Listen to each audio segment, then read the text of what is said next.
بسم اللہ الرحمن الرحیم. ناظرین، میں ہوں آپ کا میزبان محمد تحسین عباسی اور آپ میرا یوٹیوب چینل دیکھ رہے ہیں. ناظرین، بڑی دلچسپ خبر ہے آج، اور اس کا ذکر 3-4 ماہ سے بڑی تسلسل کے ساتھ جاری ہے. میرا مقصد کتوں کا ہے. ہماری سیاست میں بھی اور کورٹوں میں بھی کتوں کے بڑے ذکر سامنے آ رہے ہیں. میں بتاتا چلوں کہ Sindh high court Sukkur bench میں کتوں کا ذکر ہوا، اور جسٹس آفتاب احمد نے اور جسٹس فہیم احمد پر مشتمل ڈبل بینچ نے عدالت کے دوران سخت ریمارکس دیے اور کہا کہ جس علاقے میں کتے کاٹنے کا واقعہ پیش آیا تو اس علاقے کا ایم پی اے ذمہ دار ہوگا اور سینٹ میں بھی اس کو ووٹ کاسٹ کرنے نہیں دیا جائے گا. اچھا، سندھ ہائی کورٹ سکھر کی ڈبل بینچ نے سندھ میں کتوں کے کاٹنے کے بڑھتے ہوئے واقعات کے خلاف داخل آئینی درخواست کی سماعت کے دوران عدالت عالیہ نے سندھ بھر سے بلدیہ، ریونیو اور پولیس افسران کی جانب سے سنگزیدگی کے واقعات اور کتا مار مہم کے حوالے سے پیش کردہ رپورٹ پر عدم اعتماد کا اظہار کیا تھا اور فرمایا کہ سندھ میں بلدیہ کے افسران کتا مار مہم میں بری طرح ناکام ہو چکے ہیں. آئے دن کتوں کی جانب سے شہریوں کے بچوں کو کاٹنے کی شکایتیں موصول ہوتی ہیں. ان کتوں کی جانب سے شہریوں کو خصوصی بچوں کو کاٹنے کا ایسا لگتا ہے کہ جیسے ٹاسک دے دیا گیا ہے، لیکن حکومت کی جانب سے اس سلسلے میں کوئی خاص اقدام نہیں کیا گیا اور ہسپتالوں میں بھی کتے کے کاٹنے کی دوائیں موجود نہیں. معزز عدالت عالیہ کے ججز صاحبان نے سرکاری وکیل کو جواب دیتے ہوئے کہا کہ ہمارا منہ نہ کھلوائیں، کتوں کی دواؤں پر بھی کمیشن لیا جاتا ہے. عوام کا تحفظ حکومت کا فرض ہے. اگر کسی بھی علاقے میں کوئی بھی کتا کسی کو کاٹے گا تو اس کی ذمہ دار نہ صرف حکومت ہوگی بلکہ اس علاقے کا ایم پی اے ہوگا. عوام کے حافظے اتنے کمزور نہیں. گزشتہ کئی مرتبہ سندھ میں کتا مار مہم جو ہے وہ شروع کی گئی اور اس زور سے شروع کی گئی کہ اخبارات میں کئی ہزار کتوں کی تصاویریں چھپیں اور ان کو جو ہے وہ ان کے خاتمے کے لیے بڑی مہم بھی چلائی گئی. لیکن پیپلز پارٹی کی جو رہنما ہیں بختیار بھٹو نے اس مہم کا خاتمہ کیا. ایک خبر کے مطابق انہوں نے اس پر کتوں کو مارنے پر سخت احتجاج کیا، جس کے بعد بلدیہ کے جو ادارے تھے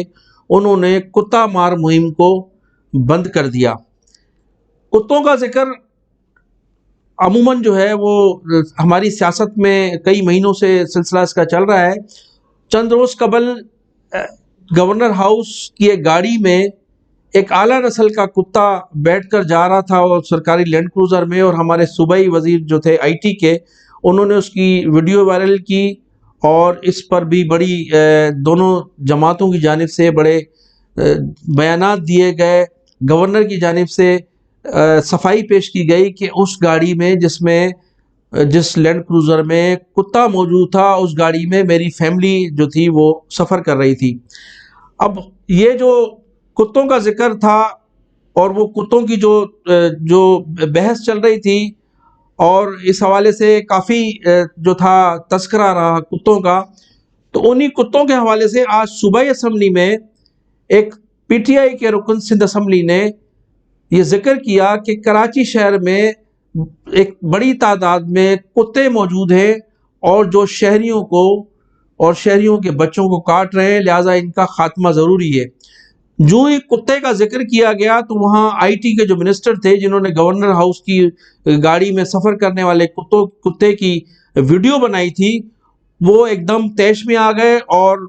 پوری سندھ اسمبلی جو تھی وہ اس میں طوفان برپا ہو گیا. ایک دوسرے کے دستے گریبان ہو گئے، ایک دوسرے کو گالیاں، ایک دوسرے کے خلاف جو تھا وہ گتھم گتھا ہو گئے اور ایک دوسرے کے خلاف جو ہے وہ بڑی غلیظ قسم کی گالیاں دی گئی. بڑا جو ہے وہ طوفان بدتمیزی برپا ہو گئی. اگرچہ یہ کتے جن کتوں کا یہ ذکر کر رہے تھے تو ہر بڑے گھر میں کتا موجود ہے. عموماً جو ہے ہمارے جو بنگلوز ہیں ان میں عموماً جو ہے وہ لوگ کتے پالنے کا شوق رکھتے ہیں اور عموماً جو ہے وہ کتوں کو جو ہے وہ پالا جاتا ہے، لیکن سندھ اسمبلی میں جو کل کتے کا ذکر ہوا اس پر جو آپس میں اراکین سندھ اسمبلی کے درمیان جو دستے گریبان ہوئے اور جس طرح سے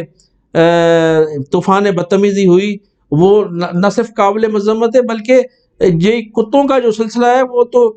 جو ہمارے سندھ بلوچستان اور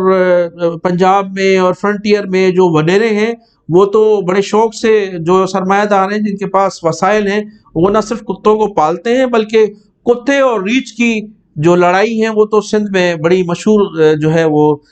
تصور کی جاتی ہیں، اور لوگ بڑے جوک در جوک ان کتوں کی لڑائیوں کو دیکھتے ہیں۔ میں انہی الفاظ کے ساتھ آپ سے اجازت چاہوں گا کہ آپ اپنا بھی خیال کیجیے اور میرے چینل کا بھی خیال کیجیے۔